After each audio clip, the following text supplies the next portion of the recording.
For 8 years, Mayor Ashley Swearengin worked out of City Hall, carrying out her vision for what she felt was best for the people of Fresno. No city leader is immune from criticism, and Swearengin was no exception. Whether it was cutting city staff and public safety to save the city's coffers from ruin, public works projects like the bus rapid transit and opening up the Fulton Mall, Swearengin had her share of supporters and detractors. In this GV Wire Spotlight, we talk with Mayor Swearengin about her past, her present, and her future. We met the now former mayor of California's fifth largest city at her new office as head of the Central Valley Community Foundation. But this is an exciting place. We have literally almost 300 donors who are supporting over 650 nonprofits and charities throughout the Central Valley and even around the world. We've seen about $100 million of gifts and grants flow through the Central Valley Community Foundation over the last 10 years, so there's a lot going on and I'm learning a lot. When Swearengin took office in 2009, the city was close to bankruptcy. Swearengin had to make tough calls to pull the city back from the financial cliff. And how hard of a decision was that when you have to look at your city hall staff, you have to look at police officers, we're not going to hire new ones, we're going to have to let you go. I mean, that must have been a pretty hard decision for you. It was, and part of what was so hard is that every time we thought we had hit bottom, the floor would drop out from us again.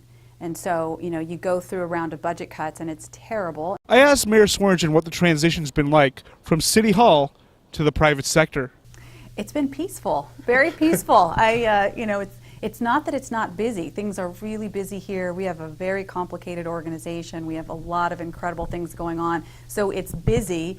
But it's a different kind of busy. I get up every day just as excited to come to work here as I was to go down to City Hall. Has it been easier for your family now that, you're not the spotlight, you're not in the headlines every day?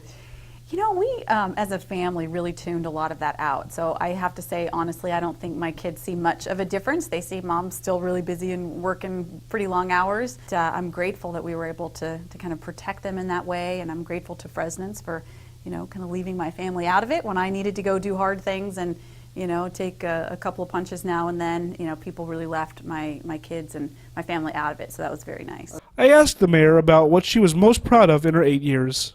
I could say it's drought-proofing the city and, $600 million of water infrastructure that's going to make sure that we're well-positioned in the future from a water standpoint. I could talk about the financial issues we grappled with at City Hall and pulling the city back from the brink of bankruptcy. I could talk about several key downtown projects or BRT or our major land use policy reform and regulatory reform that we did. I could argue that any one of those would be legacy, but really, time will tell, first of all. Second of all, it's for other people to define, not me.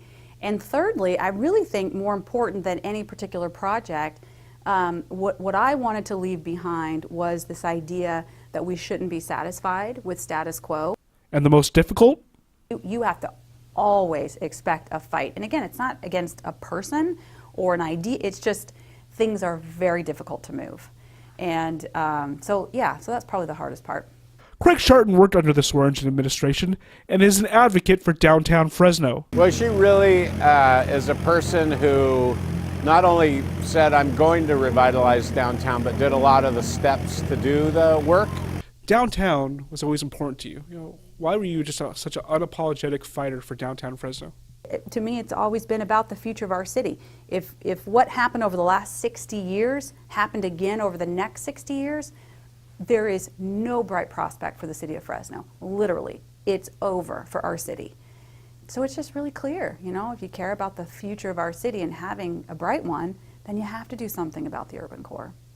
In part 2 of our feature on former Fresno Mayor Ashley Swearengin, we get reaction from those who critiqued her during her tenure. Has any of that criticism ever gotten personal? Yes, it gets to you. David Taub, GV Wire.